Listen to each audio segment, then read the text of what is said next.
Shalom and welcome, seekers of wisdom and truth. Today we delve into the mysteries of ancient texts, touching upon hidden knowledge that illuminates our world. We turn our attention to a fascinating concept that has intrigued minds for generations: dragons. Drawing from the profound teachings in Likkutei Yirah, we explore their symbolism, their spiritual roots, and the deeper insights they hold within the realms of Kabbalah.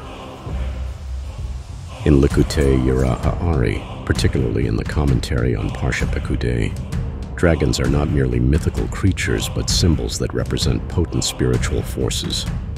The text speaks of dragons as manifestations of primordial energies that belong to the hidden realms of creation. These beings are often tied to the concept of the Leviathan, which represents a force that swims in the deep, unfathomable waters of existence, much like the concealed layers of reality beneath the surface of our world. Yirah emphasizes that dragons embody aspects of chaos and power, forces that, if not properly directed or contained, could disrupt the balance of creation. This aligns with the teachings of the Zohar, where dragons or serpentine energies symbolize the underlying spiritual currents that flow through the lower worlds of Yetzirah and Asiya. Yet within this chaos lies potential for great transformation. When harnessed with the intention of tikkun, rectification, these energies can be directed toward the elevation of the soul and the unification of the divine name. In this sense, dragons serve as a reminder of the delicate balance between chaos and order, between the concealed and the revealed. They challenge us to confront the darker aspects of creation, to recognize that even within the shadows, sparks of divine light can be found.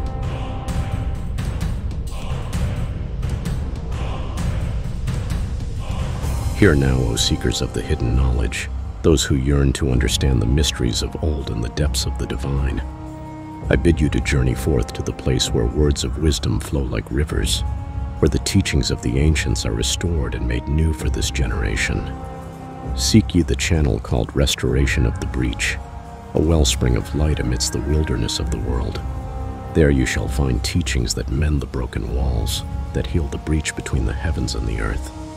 As it is written, "And they that shall be of thee shall build the old waste places. Thou shalt raise up the foundations of many generations. And thou shalt be called the repairer of the breach, the restorer of paths to dwell in." So come, click and enter the gates of knowledge, where the ancient paths are made straight, and the wisdom of the ages is spoken anew. Subscribe, learn, and let the light of the restoration of the breach illuminate your way, that you may walk uprightly in the days ahead.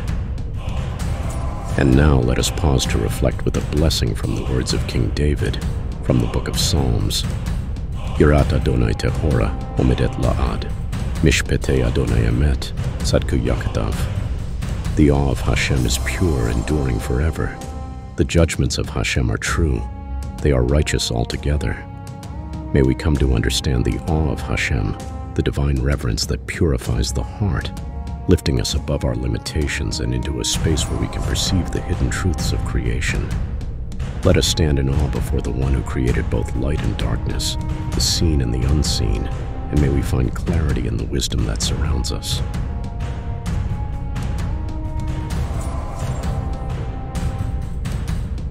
Shalom, and may you see his wisdom truly in everything.